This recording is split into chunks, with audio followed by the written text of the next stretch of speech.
And so we begin. A very good afternoon to everybody. Welcome to this licensing subcommittee meeting. My name is Gareth Sykes.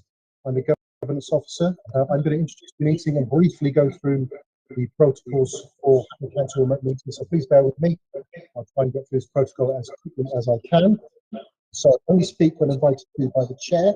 If you wish to speak, please raise your hand and direct all communications by the chair.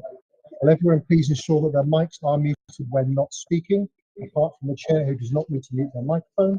When speaking, please be succinct and do not exceed the allocated timeframes highlighted at the start of the hearing and contained in the agenda pack. If you're referring to a specific page or picture in the report, refer to that specific page or picture. If you're having any technical difficulties, please use the chat function in Google Meet, and hopefully our IT officer who's on this call will be able to deal with your technical issues that may arise. Please do not use the chat function to put in formal questions to the subcommittee. Any persistent disruptive behaviour will result in removal from the meeting.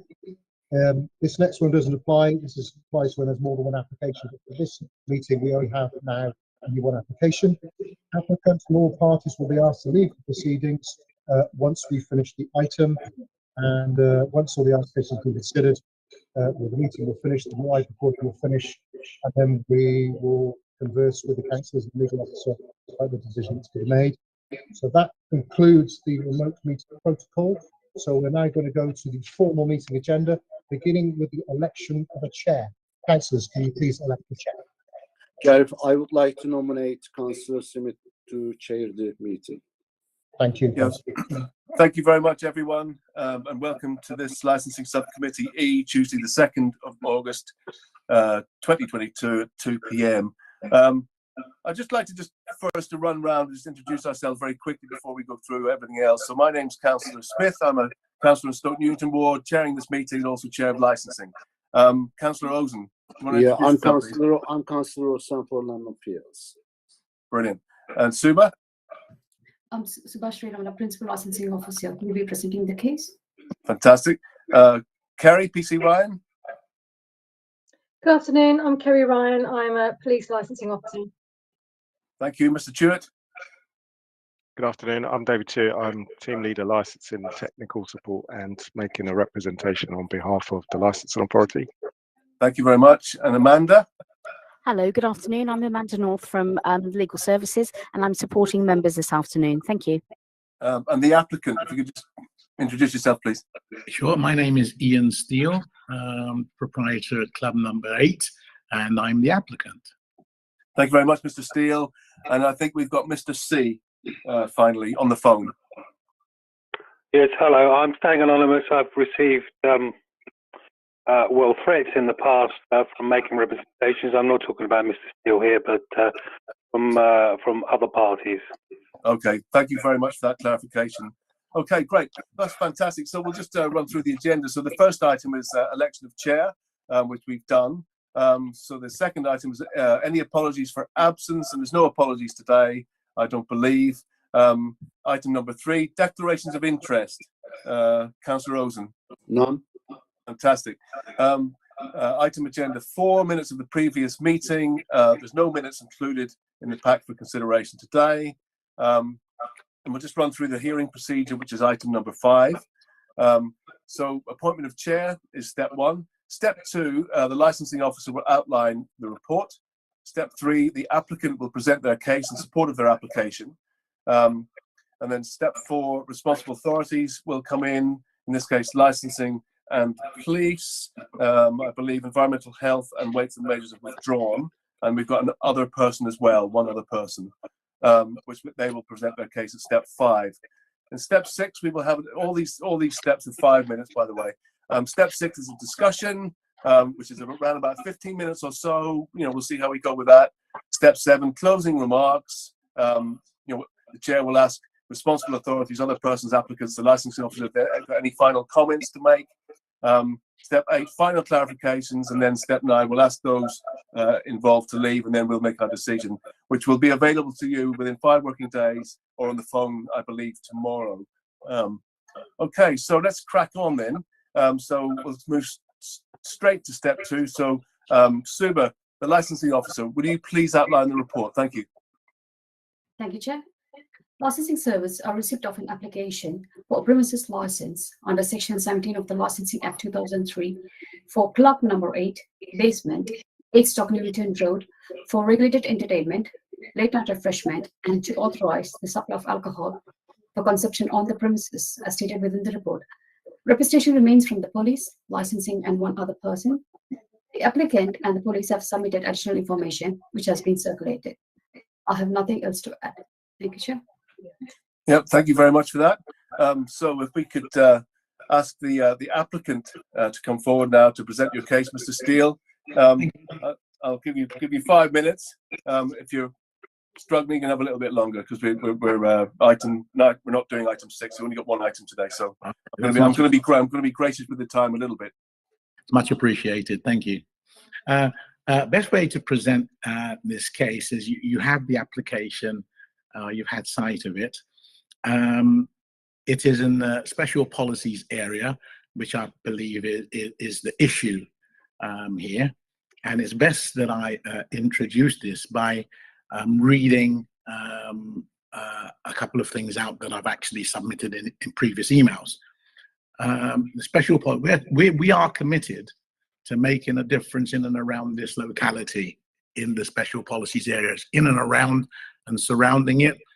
There are residents that we are associated with.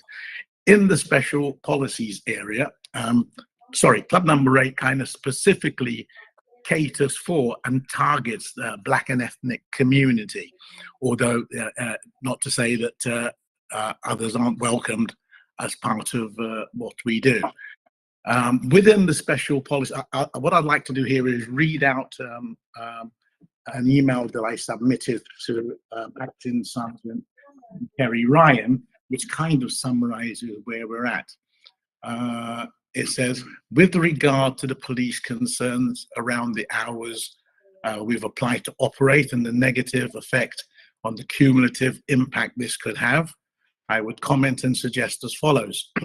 Club Number 8 targets the Black and ethnic community to which to provide a venue for entertainment, leisure functions to the over 25s, but more specifically to the older generation. Hackney has a very vibrant, has a very vibrant nighttime economy, and yet following research that we've undertaken, there's no other venue within the Dalston Special Policies area that specifically caters for this group in terms of styles, musicality, and dining, and certainly not to the older generation. We have previously discussed that within our culture, the starting and finishing times for events are normally much later than that of other events. And indeed, I've noted that the police have visited our premises on several occasions after 11 p.m. when we are still setting up and preparing for that evening's function. Furthermore, you'll have noted that in previous years, the majority of events we've held with temporary event notices have been for hours between 10 p.m. and 4 to 5 a.m., and to which the police have never had to attend any disturbances. We wish to be supportive and of assistance to the police in keeping the community safe from crime and disorder, and would therefore suggest the following. And what I've suggested in that is that we reduce the time down and create an hour where we could disperse the crowds. So the time that we've asked for would come down by an hour, etc., etc. We would also, in that hour that people are leaving, not do any licensable activities, i.e. only sell soft drinks and play soft background music. And so as to enable a phased dispersal and ease the footfall in the Dawson area, DJs to continually request and announce for patrons to disperse quietly. Signs are on all exit doors and toilet areas asking for patrons to consider our neighbours and to disperse quietly. Security staff will remain and manage the phased dispersal of all patrons away from the premises. In addition to that, I've asked Mr. Sykes to circulate 2 letters of support, which kind of tells the committee what it is that we do and how we service the community. I hope you've all had sight of that, so there will be no need for me to read those out. But that generally is for a new application, and we have met on a few occasions with the police. Council Acting Sergeant probably may refer to it, to look at any concerns that they may have and how we can best address those and alleviate those concerns. Thank you. Well, you did that in 4 minutes and 40 seconds. There you go. Oh, that was terrific. Thank you. Yeah, thank you very much for that. So we've got that. Let's go now to step 4, which is the responsible authorities. If I could ask Mr. Chewett to come in from licensing, just to outline your reasons for objecting. It's representation. So the representation's in the appendix at B2. So within this, I set out that the premises is within the Dawson Special Policy Area, as you've heard. Mr. Steele has responded to this and supplied some additional information, which he's made reference to today. We've also had 2 supporting letters, which I believe you should have had sight of. The panel should have had sight of. But obviously the premises is still within the special policy area, so it's whether the subcommittee feel that what's been put forward in the application and what gets discussed today is enough to rebut that presumption.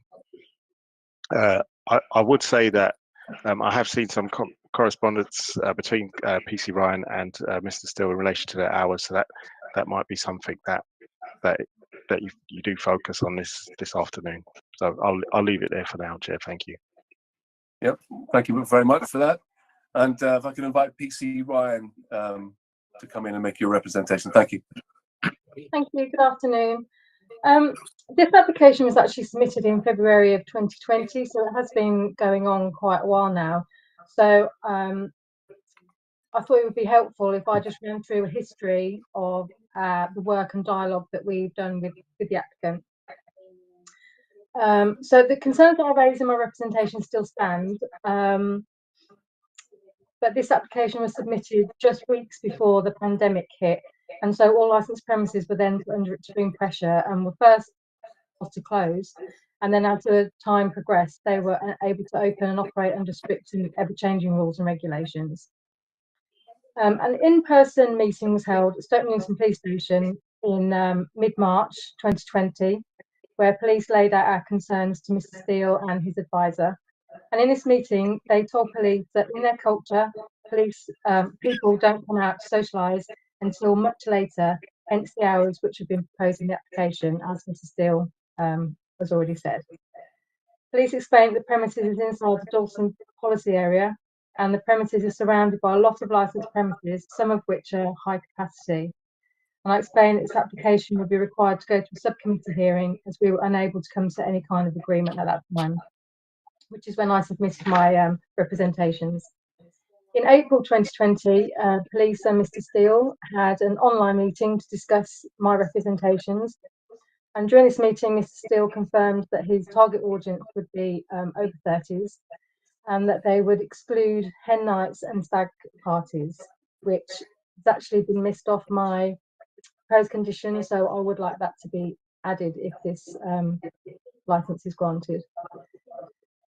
We also discussed a time-limited premises license or some kind of probationary period, but either way, police concerns in relation to the hours would still not be allayed or addressed at that time. And then we hit lockdown.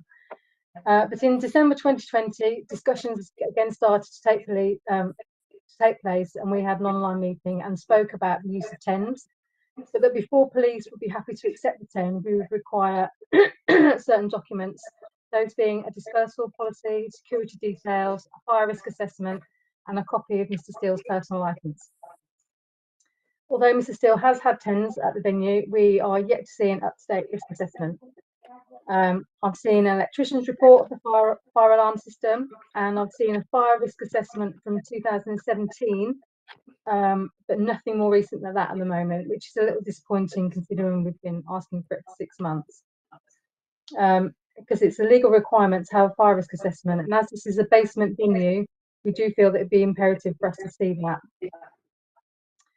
Police then met again with Mr. Steele a week or so ago, where we also met with Mr. Steele's son, who is going to be running the security at the venue. But our concerns in relation to the late hours in the Dalston Special Policy Area still remain. Police meet with licensees and council members in meetings weekly, and it has been discussed in those meetings that Dalston very recently has seen a surge in the increase in numbers on the streets. Police have discussed this with the applicant, and so we bring our concerns before the committee today. Another concern we have are the extra proposed non-standard hours. Police believe that the extra hours on these dates, which are historically very busy, be sought through TENS and removed from the licence should it be granted today. And another small housekeeping matter would be the DPS. I believe, correct me if I'm wrong, Mr. Steele, that you would be the DPS if the licence was granted, but there's someone else on the application at the moment. That can be tidied. So that's my submission at the moment. Thank you, Chair.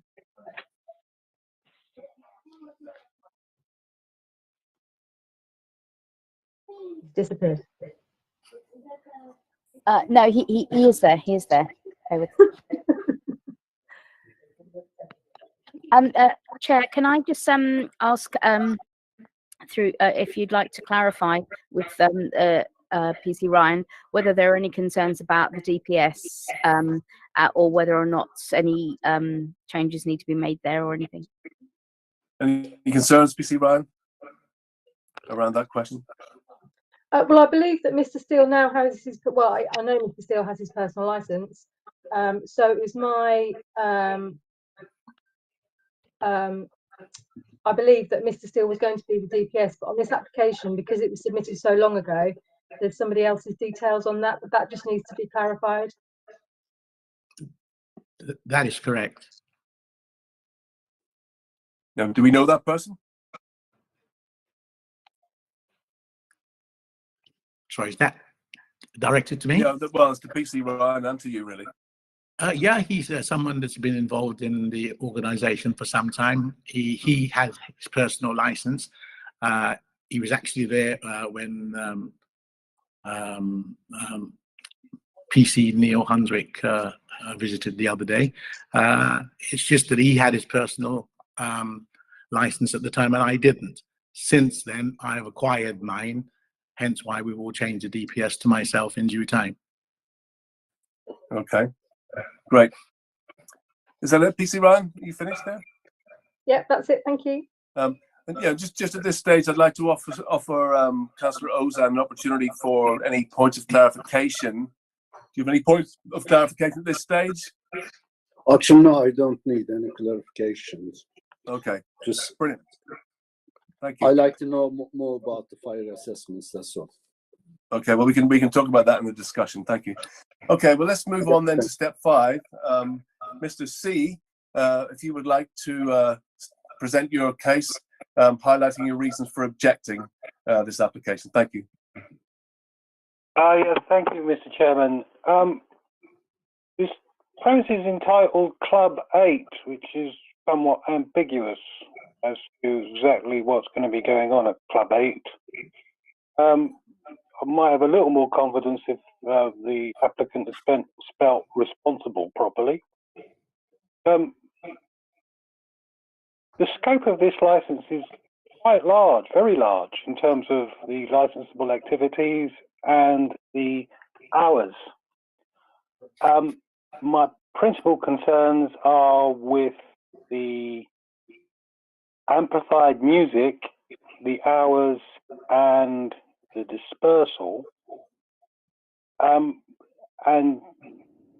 see, I'm particularly concerned there is no enforcement at the moment in the special policy area, and generally there is no licensing enforcement team and there is no licensing enforcement, which obviously is a problem when you're considering conditions which are not going to be enforced. the applicant suggests this is going to be for older people, but why, I'm not sure how much scope there is for older people to be listening to amplified music at the hours that he's asking for. Also, the applicant has mentioned two figures for capacity in the application, 140 and 120. Both of those seem quite large to me for what is essentially a basement shop, a basement in the bottom, at the ground, in the basement of a shop rather. There's no sound report at all. So I have nothing but the applicant's assurance that there's been soundproof, but I haven't seen any sound report that suggests what would be the appropriate level of the sound there. And my only experience of Mr. Steele is walking into his premises to find a speaker at the bottom of his stairs with an open door and talking to him and saying, look, you know, putting a speaker at the bottom of the stairs trying to attract people with amplified noise and on a Sunday afternoon isn't the best thing to do.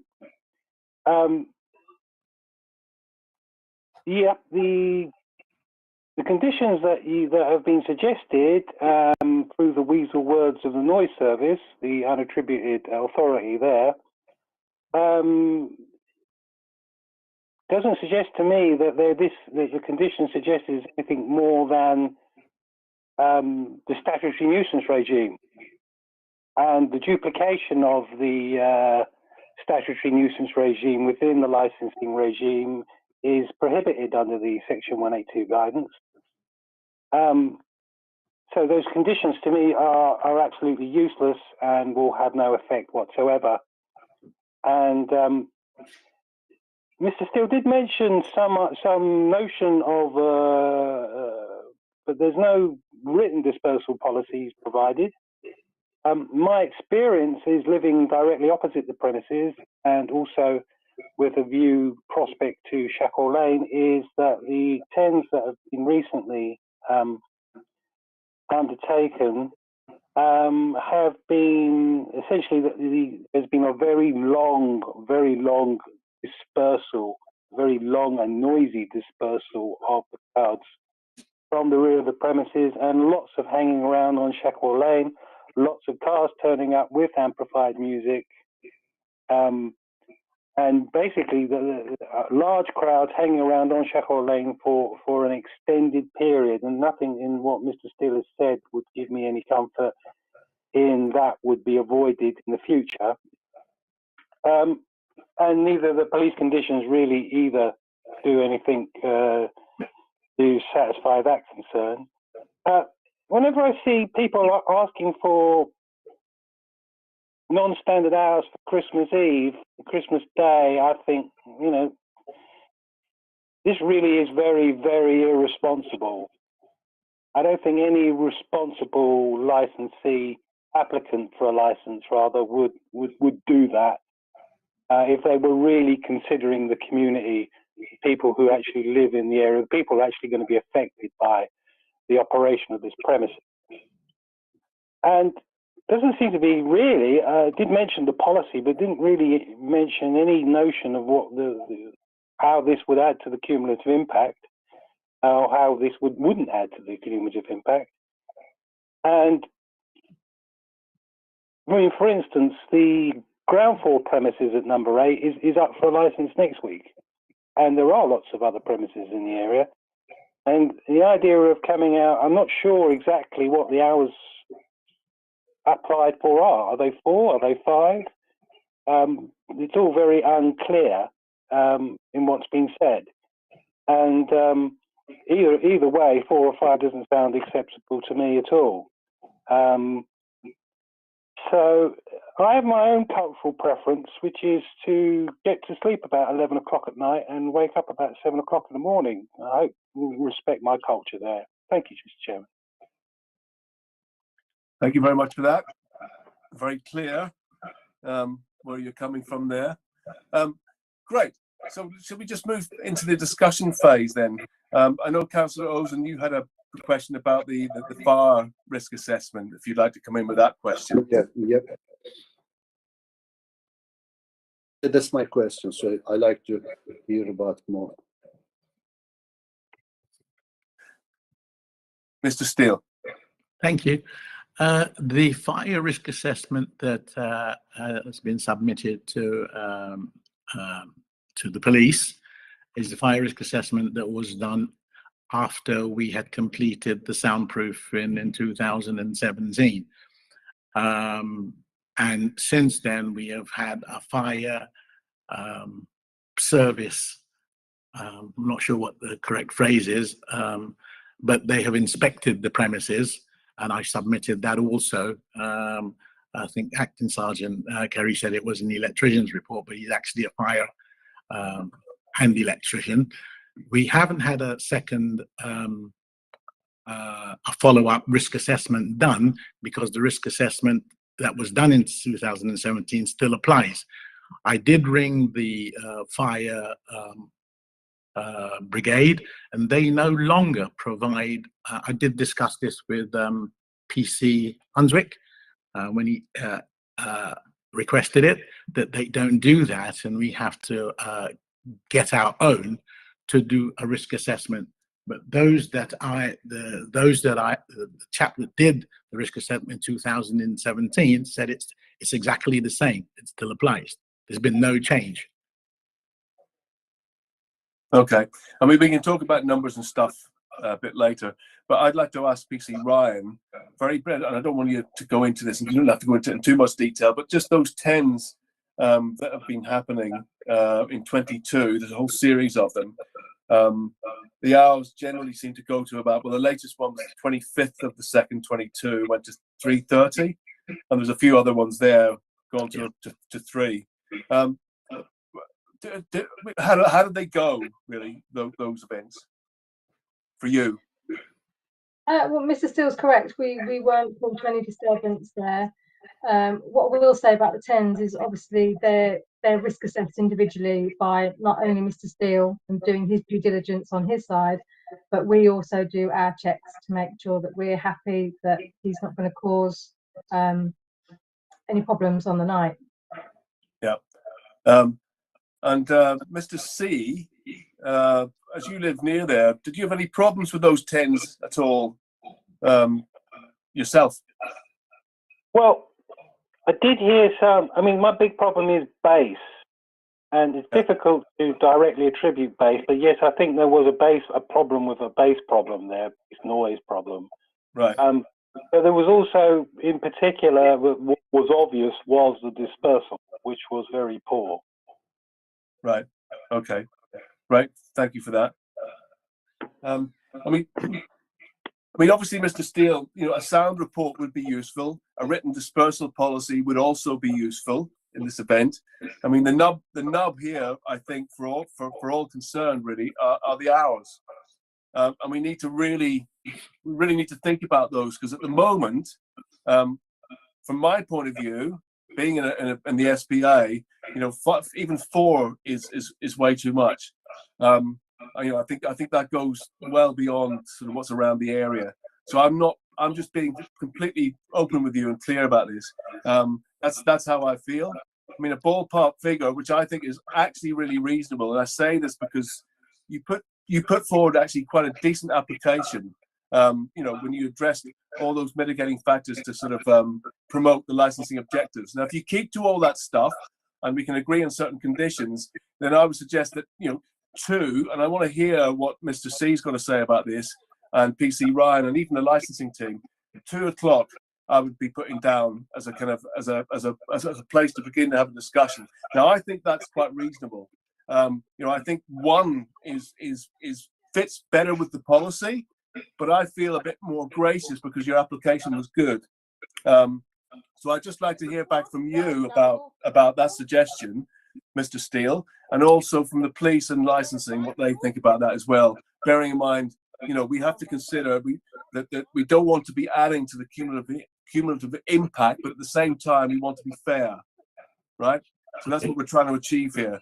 So Sure. we can all work together. That'd be great. Okay. Gareth, you want to come in? Just very stop. Apologies, Mr. Stewart. Miss Shewitt has just joined us. I don't have her name down on a list of attendees. No, she's not. I think she is a supporter that submitted that letter to you. Right. Well, she hasn't made a submission. I'm seeking advice here from the legal officer and also the chair. Okay. In terms of chair, legal officer, your microphone is on mute. Sorry. I think that Mr.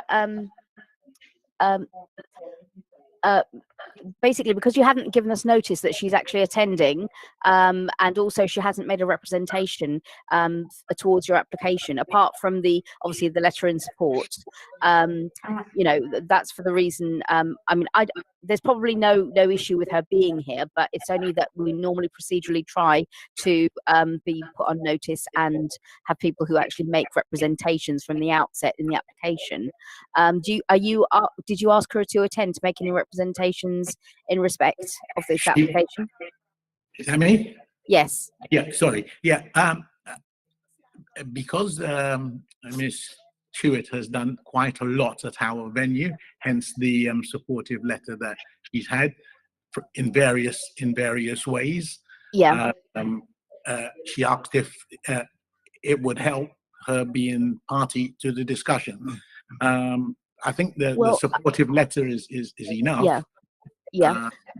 I mean, I'm not sure about being party to the discussion, but do you want her to call her as a witness in support of your case to say a few words? That we can do, but she can't sort of respond to what comments are being made, because ideally, otherwise we would have preferred her to attend watching it via the YouTube route, unless she has something that you wanted her to say to the committee for you in support of your case.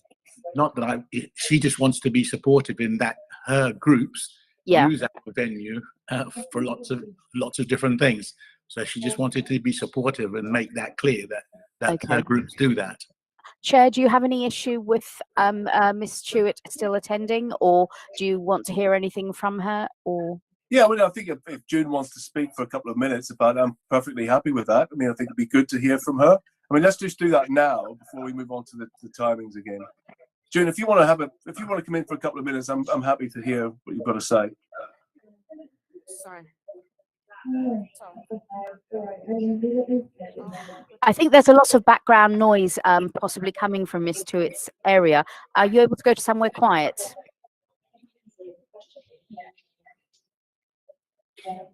June, can you hear us? Can you hear us? Okay, we'll just leave that. We'll park that for a minute. June, can you hear us? She's at the drawing. Everybody, I don't know if you can hear me. Yeah, we can hear you now. Sorry, I'm just in the middle of an appointment, but Okay. I've stepped away from that appointment so that I could be in support of Mr. Steele. Yeah, great. I can't hear you very well, but I believe you wanted me to add something. Yeah, just tell us, tell us what you do there and stuff. Right, You've got 2 I minutes. can't hear you very well, so I'll say what I've got to say. I have known Mr. Steele for quite a few number of years now and have come into contact with him, and he's been supportive of the various groups that I am part chair and co-chair of another group and run some workshops. And Mr. Steele has been kind enough to get involved and support us with the work that we do. We've also recently been able to honor one of our community leaders, where Mr. Steele was supportive and also attended. And it gives us an opportunity as a community to celebrate and appreciate each other in the way that we do. The club is also, I would say, inclusive, but in this environment, we get to share our cultural activities, and we've been able to, because it's cross-cultural, cross-generational, we've been able to get some of the young people that have been having problems across the boroughs and do some mentoring, also allow them to share their skills, whether it's within DJing, and having that late license allows us to do lots of stuff, not just the basic stuff that we do with our young people, because as you know, there are, sorry about that. You know, there's a lot of problems within the community. And one of the major things I found with number 8, giving the young people a time and a space to build their self-esteem and make that connectivity across the postcodes. And we've been able to do that with, not to say some of the elders in the community, as Mr. Steele might not want me to say.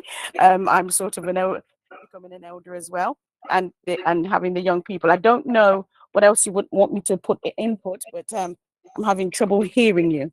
Well, that's very nice of you to come on board. Thank you very much for that. That's kind of useful to hear from a user's perspective.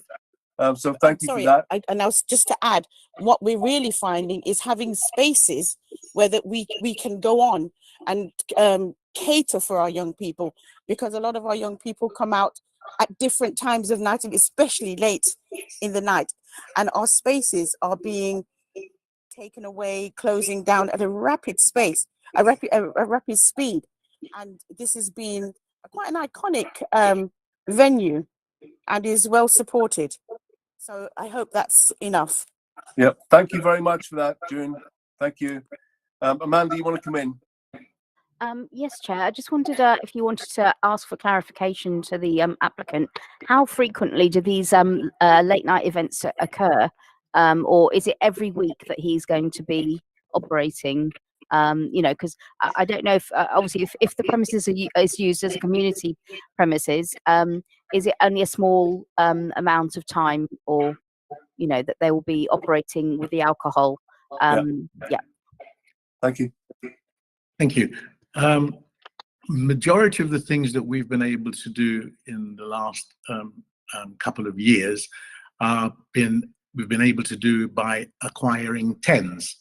Unfortunately, because there is a limitation on the number of tens that one can acquire, there's lots of things that we can't do and we can't offer.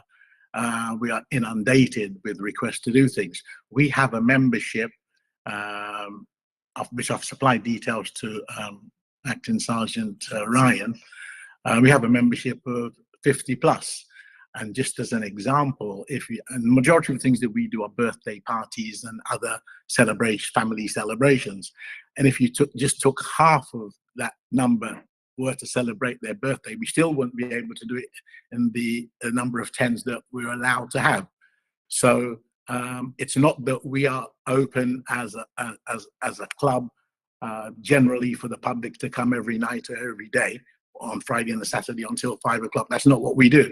It's generally that we hire it out for birthdays and other functions. Yeah, but how often would that happen? How often?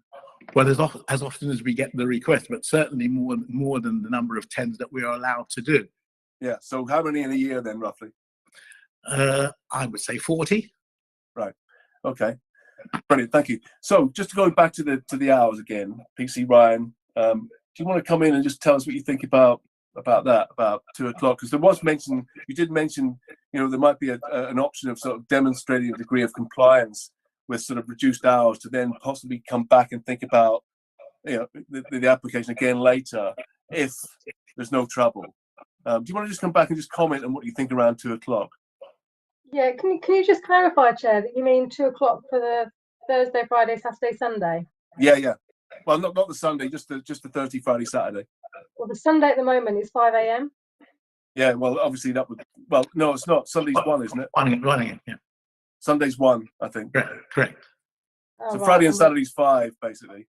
I mean, essentially Monday, Tuesday, Wednesday's 1, Thursday's 3, Friday's 5, Saturday's 5, and Sunday's 1. I mean, Mr. Steele, you do realise that all of these are way beyond core hours of our policy, don't you? You do know that, don't you? I do, Chair. But in doing some research, there are 1 or 2 other venues that do have that timeline. Yeah. Well, they're around about 2, basically, some of them near you, because I looked into that earlier. Anyway, let's go back to PC Ryan just to see what PC Ryan feels about it and what licensing feel about it as well, and what Mr. C thinks about it. I'd just like to hear from all of you. So, PC Ryan. Yeah, so I think 1 a.m. during the week is still a bit late because there's, I mean, either whichever entrance Mr. Steele uses, there are still residents, and 1 a.m. is late in anyone's book to have people dispersing from a venue if you've got a young family living close by. Yeah. So what would you suggest there then? Well, I would suggest core hours. My concern for the 2 a.m. is that Mr. Steele has regularly said that he's unable to operate until 2 a.m. It's not late enough for the people that want to hire his venue. So our concern is that 2 a.m. license is given and he can't operate on that time and ends up going over his hours. I mean, also, our concern is if at the moment temporary event notices are coming in and we can work with Mr. Steele on what events that he's having. If he's got a permanent license, then our concern is that the venue will be offered to more than the close community events that he's having currently, if that makes any sense. Yeah. Can you just go into that a little bit more? And your concerns are just based on previous history or whatever, or? I mean, it is based on previous history, but I mean that was a long time ago, and that was a few years ago. We've had, and since then a lot of things have happened. We have worked with Mr. Steele. There's been a pandemic. No one's been able to open, and since before coming to this committee hearing, Mr. Steele has contacted us again to discuss it. But I don't think police concerns are going to be allayed with late hours. Yeah, well, you've made that quite clear. Okay, David, do you want to come back just very briefly? I don't want to put you on the spot, but just be interested what you think. I think the reduced hours obviously reduces the risk of the licensing objectives being undermined. The shorter hours of activity, I guess, go hand in hand with a reduced risk, but there is still concern, obviously with the lateness of the hours. So I'd just ask the panel to take that into consideration. Yeah. Okay. And even at 2 o'clock at the weekends, you'd still be concerned about that. Yeah. Obviously, it's less time than 5 o'clock, than 5 a.m. But as I say, it's those hours, if you like, between midnight and 2 a.m. do present some risk, reduced risk, obviously, than 5 o'clock, as I say, but there is still that risk there. Yeah. Okay. Thank you. And Mr. C, do you want to come back on that as well? Because you'll have an opinion. Yeah, thank you. What I would ask. No, sorry, Mr. C. Sorry, Mr. Steele. Mr. Oh, C. I beg your pardon. Thank you, Mr. I'll just make a few points, if I may. The scope of the license to go from no license to what is basically a fully loaded license beyond core hours seems to me a real leap. I have to dispute with you, Mr. Chairman, the idea this is a well put together application, simply on the basis that there's no sound report, no dispersal policy, and there's not even a licensing plan. And from the look of it, to me, it's a fairly bare bones application. Although I'll bow to your wisdom on that one. The applicant is basically saying that he wants to hold a whole load of parties on the premises. And I just want to simply point out that amplified music desensitizes people to noise, and alcohol disinhibits them from crime and nuisance. 2 a.m. is late. Yeah, it is late, especially with the crowd wanting to hang around and slowly disperse. The witness you had on mentioned a lot about younger people, yet the police have suggested a condition about everybody under 25, and the application also seems to lean towards the fact there are elderly people are going to be mostly using this. I would suggest that elderly people are not going to be interested in amplified music at the very early hours of the morning that the application is for. I'll also just quickly point out, I think the police conditions are ambiguous, particularly to use of exits. When one new exit is closed, one exit is going to be open. It's all very uncertain, and I would very much want there to be certainty. Not that there's going to be actually any licensing enforcement, understand, but just in case, you never know. As I say, the hours are way beyond core hours, and you, of course, I don't need to remind you, Mr. Chairman, that you need to judge each application on its merits. Yeah, thank you very much, Amanda. Chair, I was through the chair. I wonder, Chair, if you want to ask ask the applicant whether or not he, following the representations that have been made, would he consider having core hours from Sunday to Wednesday, and reducing his hours down even further than 2, so that he can demonstrate that he is able to control the premises and achieve something reasonable for the area. Okay, Mr. Steele, so core hours LP3, which would obviously make our life a lot easier, but your life may be a lot more difficult at the moment, is 11 Monday to Thursday, yeah, and then 12 Friday, Saturday, and 10:30 on Sundays. So just tell us, where you're at, really. Okay, thank you. First and foremost, I started the application earlier today by stating that the target audience that we have is the Black and ethnic community. I hope I will get the approval of Acting Sergeant Ryan, which I mentioned earlier. Majority of the functions that we have on the weekend, I'll come to the weekdays in a moment, do not start prior to 11 o'clock. And indeed, as late as this weekend here, when we did have a visit from the police, we were still in preparation at 11:30. The culture is such that it does not start early, and that is just a given fact. The majority of the events don't start until that time. If we were to go till 2 o'clock, as you suggested, Chair, that would probably give us a window of about 2 hours to have the activity, which indeed makes it financially very difficult.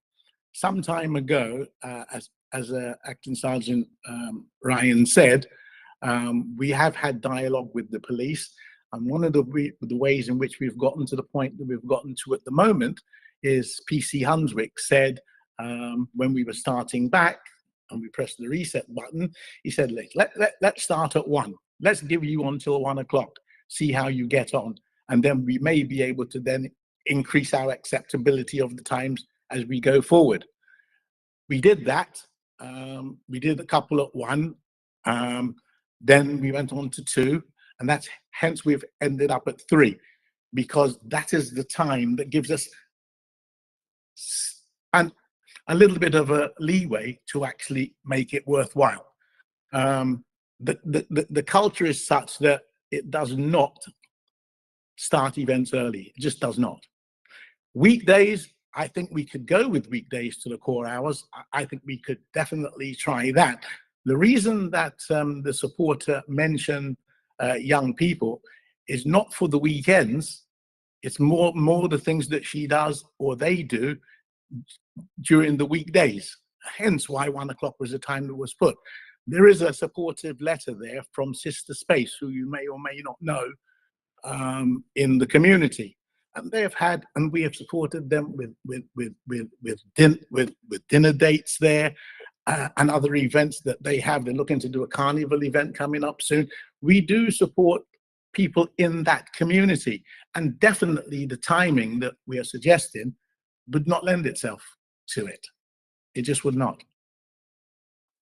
We've adhered to what was suggested by the police with the times to 1, then 2, then 3, and that's what we've gradually done. And that's why we've ended up to where we are. I've suggested that we bring back that 5 o'clock to 4 and disperse. And incidentally, there is a dispersal policy. Perhaps Acting Sergeant could confirm that. There is a dispersal policy in place, and we adhere very much to that. Could you confirm that, anyone, about the dispersal policy? Because obviously we haven't seen it. Yeah, I have seen dispersal policy. There was something on it, however, that needed it. I have seen one, but it does need to be rewritten in relation to the exits that Mr. Steele uses, as discussed with our conditions and our meeting last week, Ian. Okay. Okay. That's Okay. fine. Yeah, thank you, Mr. Steele, for making all that clear. But you do understand we're in a very difficult position here. I do indeed. And we want to try and we want to help our communities, but at the same time, we have to get that balance right between, keeping the residents happy, keeping you happy, keeping everyone else happy. So, it is a tricky one. I'm trying to be, as gracious as possible, but you can see that licensing still have a problem. The police still have a problem. Mr. C still got a problem. So a number of people still got a problem. I'm just going to bring in Amanda now. Amanda, just very briefly. Yes, all I was going to ask is, Chair, if you'd like to clarify whether a management plan is necessary for this as well. Can you just go into that in a bit more detail? The management plan, I think that there's something that it's something that needs to be approved by the police and the licensing authorities about how they manage the events, etc. Any comments on that from anyone? Management plan? PC Ryan, maybe? To be honest, I don't know what a great difference a management plan would make. Okay. I know we have spoken to Mr. Steele about what due diligence he does when he's hiring out the venue and what records he needs to keep. I mean, if it would satisfy the committee that that's written down, then I'm happy to do that with Mr. Steele. Might I respond, Chair? Yes, please. Yeah, I'm just writing that down. Sorry. Sure. Chair, as I said again at the beginning, there is almost no alternative to a venue other than ourselves to cater for that Black and ethnic community. There really is not. Yeah. So when we talk about the cumulative impact, it's very difficult because the community cannot go anywhere else. It's extremely difficult, and I think it's been referred to in one or if not both of those support letters. There is nowhere else to go to get the kind of support that they need for a suitable venue. Yeah. And there are I see the predicament, but at the same time, we're in this difficult situation that we have to balance the needs of residents and absolutely and venues, and also we want to be promoting kind of the Afro-Caribbean community, nice community that it is. We're not against it. We just want to make sure it works. It works okay for everybody. But catered for. Yeah, Amanda. Yes, Chair. I don't know if you want to clarify, for example, if they're doing a fundraising event, can it not be earlier than 11, or does it have to? Yeah. It has to start from 11. Because, Chair, as you've already said, it is very difficult for us. We generally haven't been giving out licenses, for all of these hours at night, because of the concerns. It's in a special policy area. We have to consider the local residents and the impact on the area. And also, obviously, the responsible authorities probably feel that there's still a negative impact that's likely to arise from late night events like this. Yeah, Mr. Steele.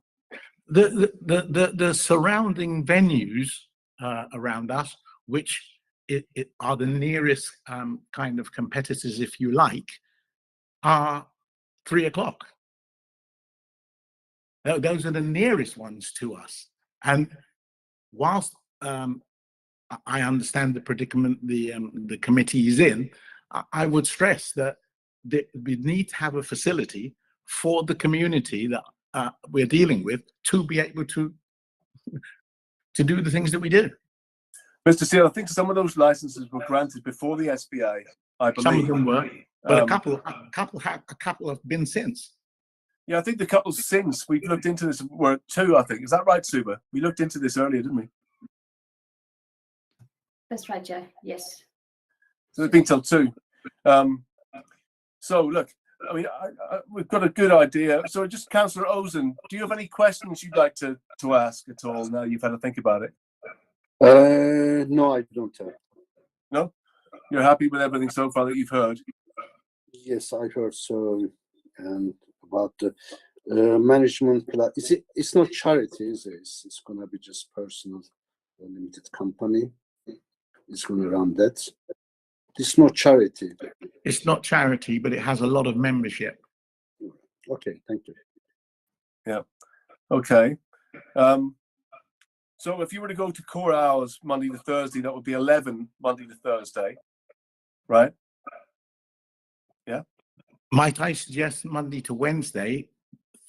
Thursday tends to be sort of coming into part of the weekend at the moment. I would suggest a little later on a Thursday. We're coming back from 1 o'clock. Yeah. I mean, you know, everybody wants core hours here till Thursday. Ultimately, so Monday would be 11, Tuesday 11, Wednesday 11. I'm just thinking of how we can get you a license that's kind of reasonable and to demonstrate a degree of compliance is something that you might agree to, because otherwise, bluntly, you're just not going to get the license at all. Sure. Right? So that's the position we're in. So let me suggest 11, 11, 11 Wednesday, 12 on Thursday, 2 on Friday, 2 on Saturday, and back to I think 10:30 on a Sunday. That's within core hours. So that's the offer that I'm making. Chair, could you just repeat that one more time? Sorry, I didn't write it all down at the same time. Sorry, you said Sunday to Wednesday. What was it? So Monday 11, Tuesday 11, Wednesday 11, Thursday 12, Friday 2, Saturday 2, Sunday 10:30. So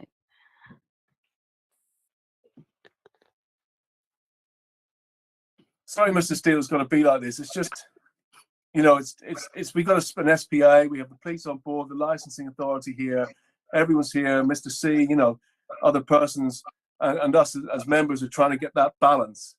We're just trying to get the balance. So if you take the reduced hours that have been offered, and you can demonstrate a degree of compliance, and you do all the things that you've said, and maybe even look at getting a sound report done, possibly. But that has happened. The environmental health already has that. Have they? Yeah. Is that the I case? thought that was years ago, just about a few years ago. 2 years ago. 2017. Is it possible to get the from the approved organization fire assessments report and soundproof system proof report, and then it's very important, I believe. Did you hear that, Mr. Steele? He's asking for the. Yeah. Do I do that, or does environmental health? I'm not quite sure what I do here. you need to do it. Okay. And what is it that I need to do? Sorry. Fire risk assessment for the capacity of the premises. But that was set in the previous fire risk assessment. It was set Yes, at 120 to 140. Yes, but we need to have an up-to-date report. Up to date. Councillor Ryan. Sorry, PC Ryan. Just to clarify in relation to the fire risk assessment, the government website says that it should be done every 4 years. So, Mr. Steele, you do need to do another one, because I believe works have been done as well in the meantime since 2017. Right. I just wanted to clear that up. Sorry. Okay. And an acoustic report would also be helpful as well.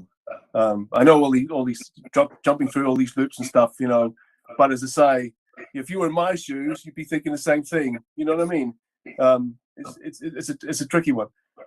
But let's just talk about the hours, because we've got to get the hours sorted really before we move on to other things. Like there's a few conditions that we need to iron out, Mr. Steele. If you were willing to accept those hours on the basis that you would demonstrate a degree of compliance, be no trouble at the venue going forward, and then you can come back and try and extend those hours a little bit, which obviously would be difficult again. So every time we come back to talk about these lengthy hours, it's always going to be a problem. So the answer to your question is yes. I am desperate. The community is desperate to have a venue that can accommodate it. If we have to make adjustments, miss out on some in the meantime, then that's what we have to do. But, you know, currently we don't have the license. In order to get it and demonstrate compliance and that we can manage this properly, I'm willing to try that. Well, that's very nice of you to accept that. I mean, obviously that probably won't keep Mr. C happy, but I think it's very gracious of you to give way on this, so that we can sort of see how it works down the line. Does anyone want to come in? I mean, we are moving to closing remarks now, because I think we've been through the discussion. So on the basis that you've going to accept that proposal, we'll wait for final clarification on closing remarks. But let's just try and iron out some of these conditions.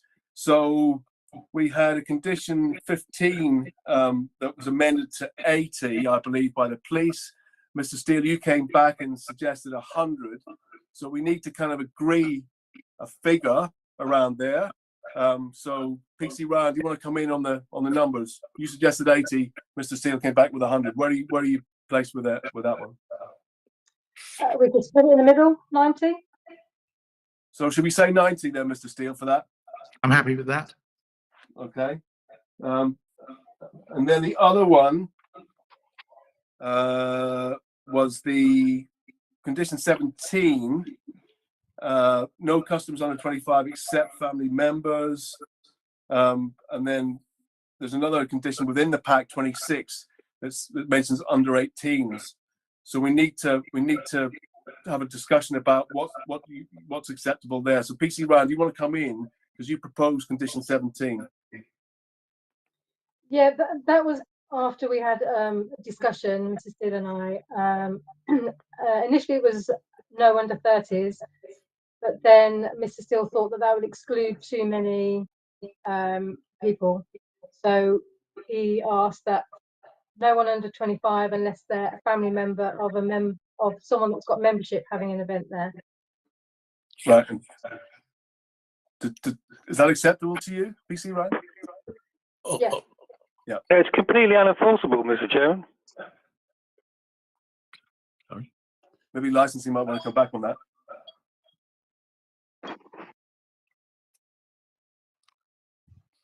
Want to come back on that, David? No one under the age of 25, so 26 upwards. A person would have to be able to demonstrate that they're born, 26 years, or not less than 26 years old when they try to attempt to enter the premises. Yeah, but if you have family members, it's just unenforceable. Okay, so sorry, apologies. Could you just repeat that, the whole condition to me again, please? Yeah, no customers under 25 except family members shall be admitted. And Mr. C saying we can't enforce, how are you going to enforce family members? How are you going to do that? Oh, yeah. Apologies. That part of it, that would be very, very difficult to be able to demonstrate a family member. That has a very broad definition, doesn't it? So yeah. Can I just clarify that? Would struggle with that. Can I just clarify that, please? Yeah, come in. I'm not sure you understood, Sergeant Ryan. If it was open, if it was an event for the public, then nobody under the age of 25. If it's an event for a member of our membership, then a family member of that party would be accepted. This is not open to the general public under the age of 25. But we do have lots of membership events, and that, I mean, we have in fact, we've got someone, Miss Tuitt, who is there. Well, she's not there at the moment. She has family members. We had a birthday party for her mother at 83, and she had grandchildren under the, there she is there now. She can confirm this. She has family members under the age of 25. Are they not able to come to the celebration and she's a member of the organization? Yeah, maybe the wording for this needs to be a bit more drilled down a bit. Maybe accept family members that are directly involved with the party or whatever. Yeah, quite. Okay, so we've kind of got that one. There's a slight, sorry, just on that point, sorry, Chair. Just on that point, the youth groups that are run by people like Miss Chewett, when we were talking about youngsters, we weren't talking about youngsters having functions over the weekend. The groups that they run is normally weekdays. So we weren't talking about them being in the organization on weekends, but we're saying that those individuals can't be in the premises up to the core hours. Is that going to be a condition?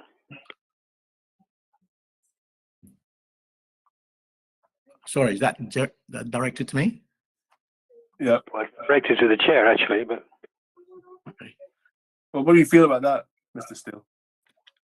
I'm not quite sure what's been suggested here. Yeah.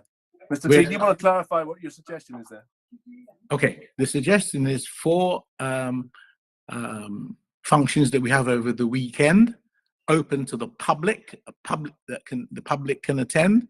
No one under the age of 25 would be admitted on that. Yeah.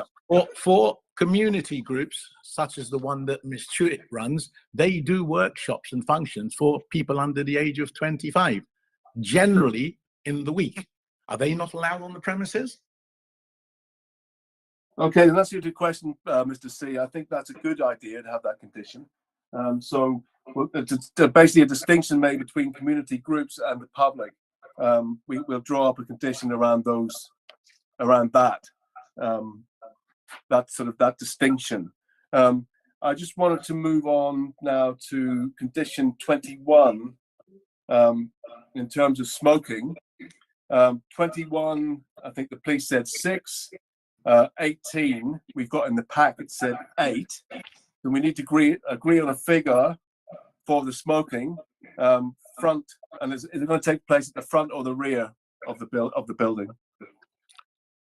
Okay, we don't allow smoking in the front.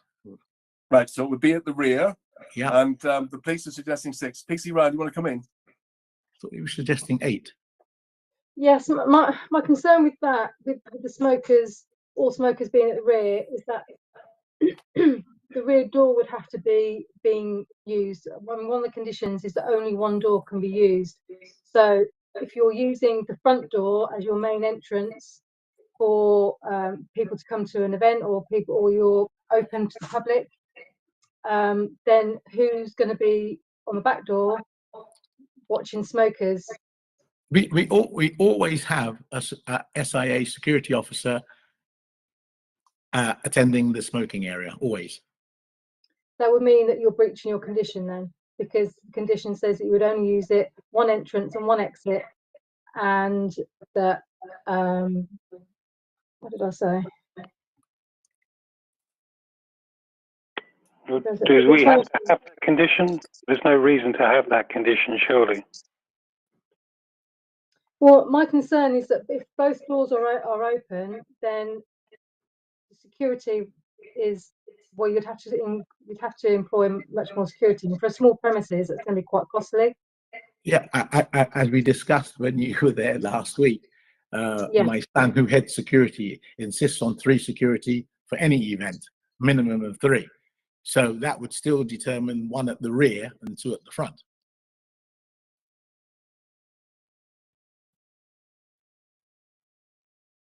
I mean, PC Ryan, do you want to come in on this? Because ultimately, if the area at the back is just being used, it's not used as an exit as such or an entrance. It's just being used to go out and have a smoke. Correct. Kind of, it's not, it's not being used as an exit or an entrance, is it? It's just being used as a place to go and smoke, really. It is, but it goes into a dark, very quiet track road, and that there's residents behind there. And if people are coming in and out the front, and then people going in and out the back at the same time, it's just not going to work. Right. So what do you suggest then in regards to smoking? People who want to smoke, what do you suggest? Because what you're suggesting is that you don't want them at the back, but then we don't want people congregating on the pavement either, really. Well, they can be at the back. There's quite a big recess at the back that can be watched over by the SIA while they're standing on the door at the back. I mean, that is the best place to have them, in my opinion. Right. So the only other option then is that becomes the entrance and exit then. Yeah. How does that work for you, Mr. Steele? No problem at all. There are some people, and again, I'll state the elderly, because they the coming down the back is difficult for some of them. So is that because the ground's a bit uneven, is it, or the ground is uneven and it's a bit more steep? right? Do you think you could make it work? I went as far, and I've actually got the report here, to speak with Acorn Lifts to see if I could get a specific entrance made for those people who had difficulty with mobility. Right. But it's too narrow for them to be able to allow a lift to be installed safely there. So the only alternative I have is for those people who are unable to, they have to come down the front. Yeah. No, it's not. I have to stress that there are not many. Yes. No, I get that. So the main entrance and exit would be at the back, and then only disabled people or whatever through the front. Sure. You'll make my son very happy, as Sergeant Ryan will tell you. He prefers the back because security prefers to use the back because they can monitor entry, exit, and smoking all at the same time. Okay, well that sounds like a good solution. David, do you want to come in, Mr. Stewart? Yeah, it's just a question really. Is the suggestion that customers with impaired mobility are entering a basement premises? Yeah, yeah. Okay. They do. We have them. Okay. So ultimately, how do they get down the stairs in? They can get down the stairs slowly. Okay. Yeah. Okay, so I think in this case we'll make the main exit and entrance at the back. Okay. Anybody with severe difficulties getting in. I mean, I'm not sure, Amanda, whether we can condition stuff like this, but it seems reasonable that anybody that wants to go that can't get down the back, that genuinely can't get down the back, but can still go down the stairs at the front, should be allowed to. That seems reasonable to me. But I don't know if we condition something like that. Is that condition too complicated? Well, I mean, it's the enforceability of it. What do you think, Mr. Stewart? Is this enforceable? I mean, I'm not sure that we've had this sort of condition in the past. That's why I'm asking you. What do you think? Because as PC Ryan said, basically, if there's a condition that they're only allowed to use one exit and entrance, and then somebody's seen going in the front because they can't, get down the back, does that mean that they're in contravention? A licensing enforcement officer would turn up and say, by the way, you're only allowed to use around the back, and they would say, well, actually, we can use it in some cases, specific cases. Is also suitable that rear area?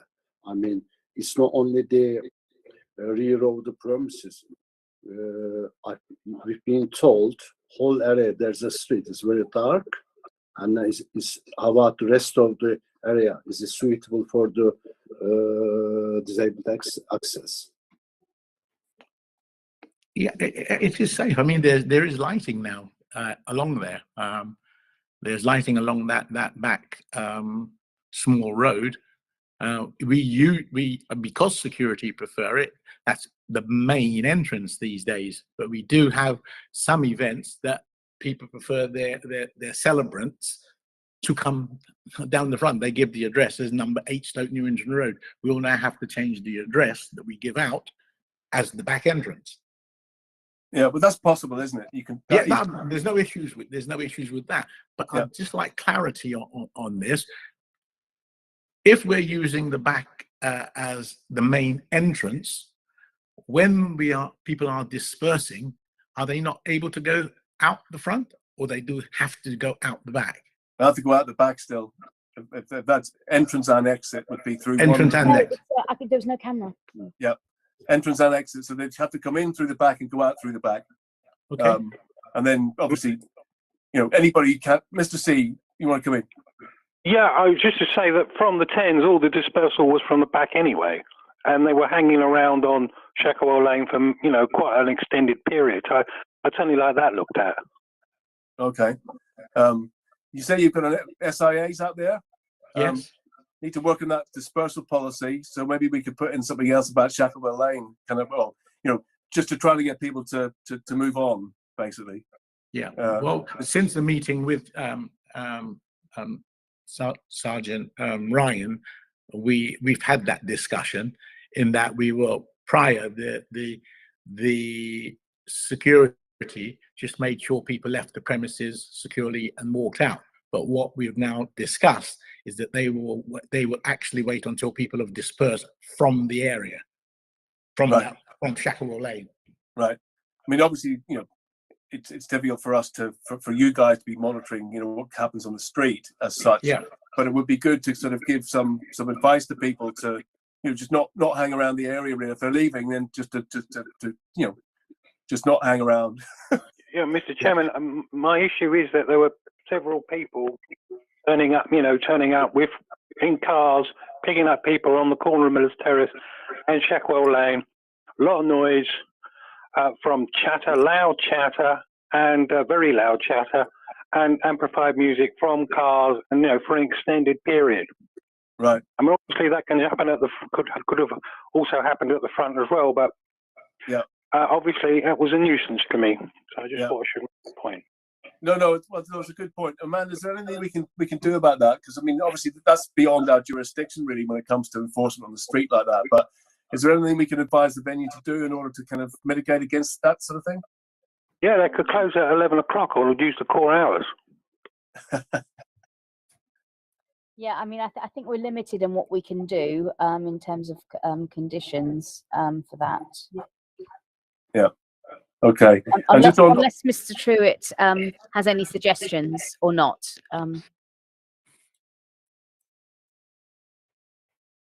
Because we've got to think about the enforceability of it. I'm just looking at that part of Shacklewell Lane just to get an understanding of how it looks. Yeah. Myself, so maybe I can come back to you on that. Yeah, okay. That's a good idea. And then just on the numbers, because there was 6 and 8. PC Round, remind me what you said. Did you say 6 or 8? I can't remember. Smokers. In my conditions, I've got 8, I believe. Yeah. 8. Okay, so I presume you prefer 8 than 6 then, Mr. Steele, yeah? Yes, please. Okay, well, keep it as 8 then. Okay, so I think we've had a good discussion, and we can go to closing remarks. So if I could ask the police licensing, Suba, if you want to, and then Mr. C to come back with your closing remarks, please. So starting with PC Ryan, bearing in mind that the hours are now Monday 11, Tuesday 11, Wednesday 11, Thursday 12, Friday 2, Saturday 2, Sunday 10:30. So just come back with your closing remarks, and we've ironed out some of those conditions as well. Chair, did you say Thursday at 2 as well? Yeah. Thursday. No, Thursday at 12. Thursday at 12. Okay.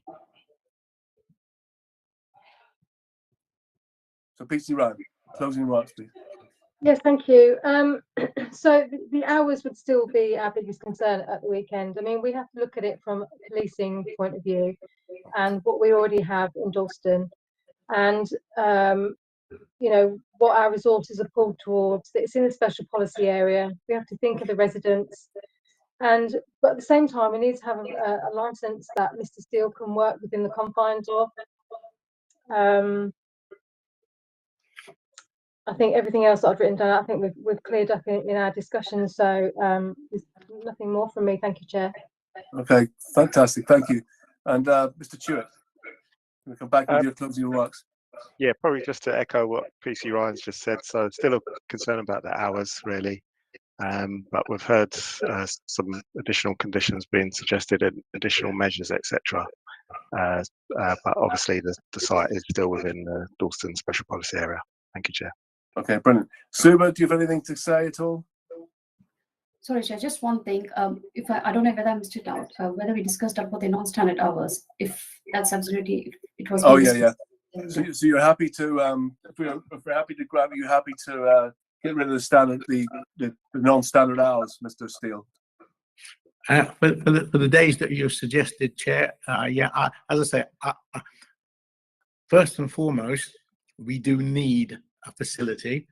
And if in order to get to that and possibly come back at some later date, having demonstrated that we are compliant and that what we're running is a good facility, I'm happy to start somewhere, and thank you for offering it. And we wish to demonstrate, and we will demonstrate that it's needed and we are compliant with it. But just to say that we will look forward at some time in the future to come back to you and say we've complied. Please have a look at something a little bit more understanding within the community in which we're trying to serve. Okay, thank you for that. PC Ryan. Yes, sorry, Chair. I don't think Mr. Steele understood that you were Yeah. talking about the new standard hours. That's why I was raising my hand to say that I don't think he did understand. Oh yeah, that's the New Year and Christmas Day ones. Yeah. Yeah, the ones at New Year and Christmas Day, Mr. Steele. If you just refer him to the application and then say it's where it's at the bottom where it says New Year hours. So each time he will always that you can never actually get to be permanent hours. You will always have to apply for New Year hours as a temporary event notice. Okay. So basically that would mean the removal of non-standard hours. Yeah, the removal. Yeah. So just so that I'm clear, I'm sorry to be a bit ignorant on this. We're suggesting that Sundays.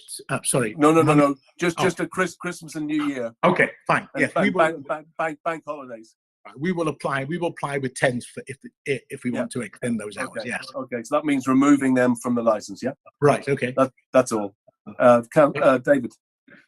I think it's important just to clarify for the record that a person can apply for non-standard hours and seasonal variations. It's not the case that no one can apply for it and they would never get it. We should just be very careful on that. Okay, you hear that, Amanda? Yeah, you keep us right on that one. Okay, so then we've got now Mr. C. Closing remarks. I know you're not happy, but I'm trying to balance things here. Well, I'll be less happy on an early in the morning when I'm being woken up by a whole load of people, or when I'm being buzzed by bass noise, Mr. Chairman. Right now, I'm all right, but it's 3:30 in the afternoon, and I can't hear a thing. So I'm pleased enough as it is. But when it's 3:30 in the morning, sometime there are still people hanging around on Shackwell Lane. I will not be happy. Of course, I won't. No.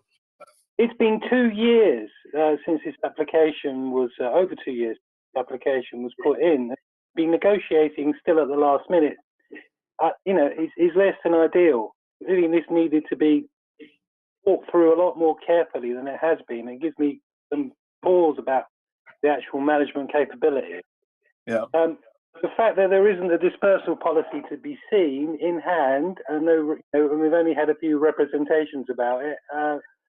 It's a time waste during the meeting, and it's a concern that,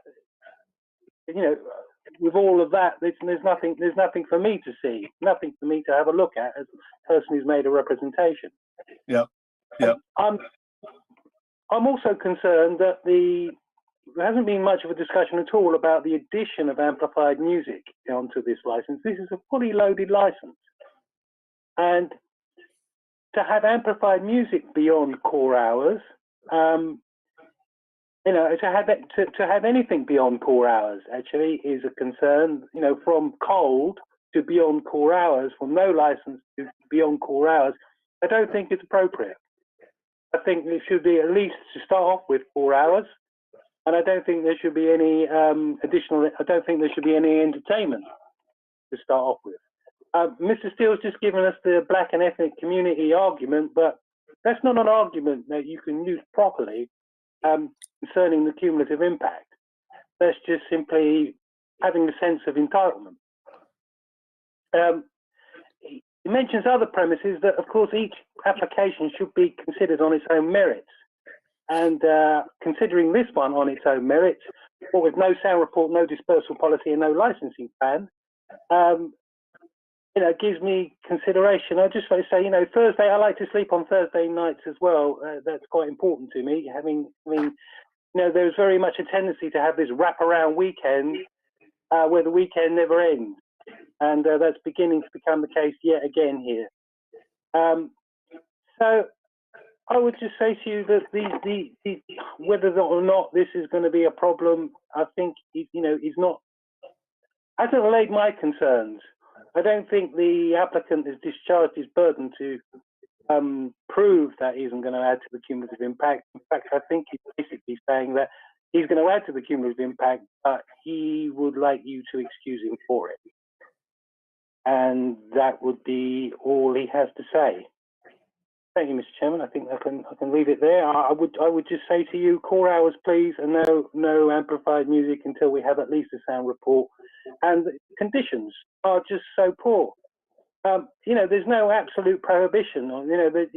It's such a poor condition. It will be at the discretion of the council. Is that the full council that's going to be deciding whether or not this noise is satisfactory? We didn't even discuss that, and I think that's very important. And I would suggest 4 hours without amplified music. Okay, thank you, Mr. C, as always. Okay, PC Ryan. Sorry, I just wanted to clarify the timings that you suggested, Chair. Is that for operating hours or for licensable activity, or both? Licensable activity and operating hours. Okay, because we really, with sale of alcohol, we really could do with 30 minutes drinking up time to give people a chance to finish before they leave. Okay, so that would mean half an hour less then for alcohol on those times. Yeah. So it'd be 1:30 for alcohol. Yep.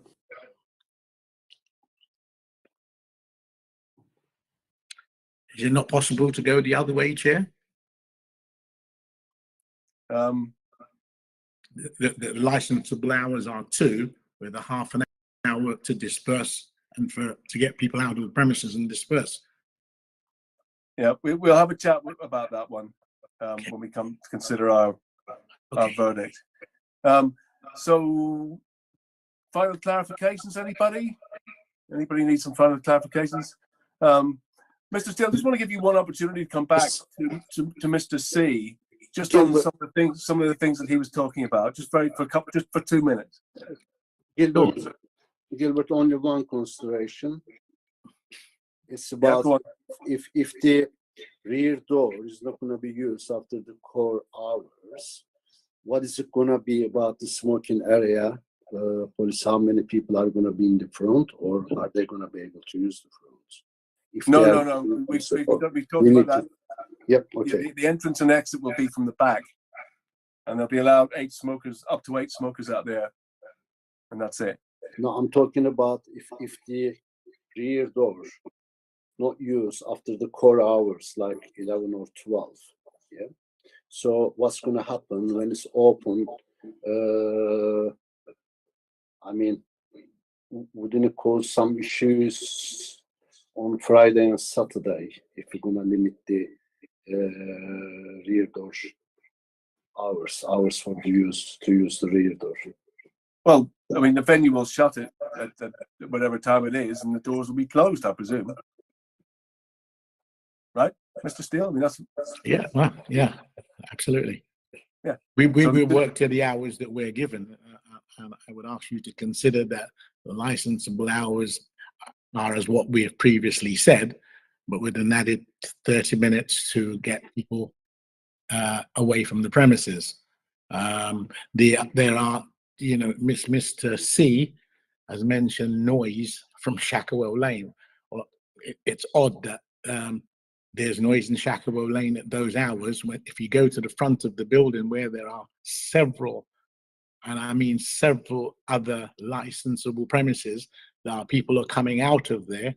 They've got one large venue there that I'm sure you know it, accommodates 1,000 people. There's streams of people along that whole road. And as I say, we're just simply trying to get a facility where the culture that I'm asking you to consider has something that's not comparable, but somewhere towards it, because we just do not have it. We just do not have it. And you're adding to the cumulative impact. And I've just got to say, that the noise I'm talking about from your tens, everywhere else was absolutely quiet. It was only your premises that was causing the problem on those tens.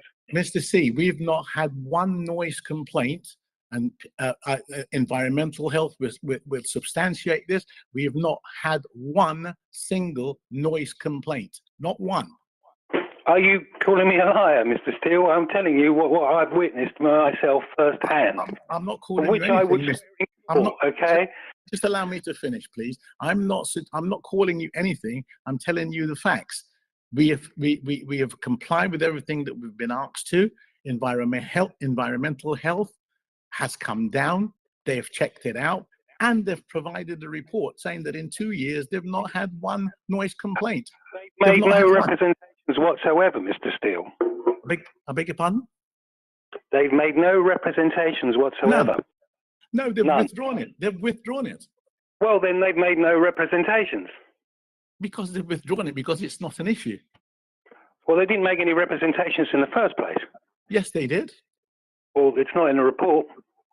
They certainly did, and it's been withdrawn. If it would withdrawn, then it would have been in the... Chair, I don't think that we can allow this to continue, only because there can't be any cross-examination of the parties unless the chair is actually asking the questions. So. Okay, I beg your pardon. No, that's fine. I was just giving them just a little bit of time just to have a bit. Yeah, but we can't allow cross-examination of parties or witnesses. Okay. Yeah. Okay. Thank you for that. Okay. Well, I think if we don't have any final clarifications, I think we can draw this to a close. Item 8 is temporary event notices. There's no 10s on the agenda at the time of writing, so we can go through that one. So I think there's no further business to consider. So if I could ask everyone who was involved to leave. Thank you very much for your attendance. We've had a great discussion. I hope you felt heard. And we will go away and deliberate, and you will get the decision within 5 working days or on the phone tomorrow, Mr. Steele. So thank you, everyone. And, thank you, Chair. Thank you, Chair. Good afternoon. Thank you, everyone who participated. Thank you.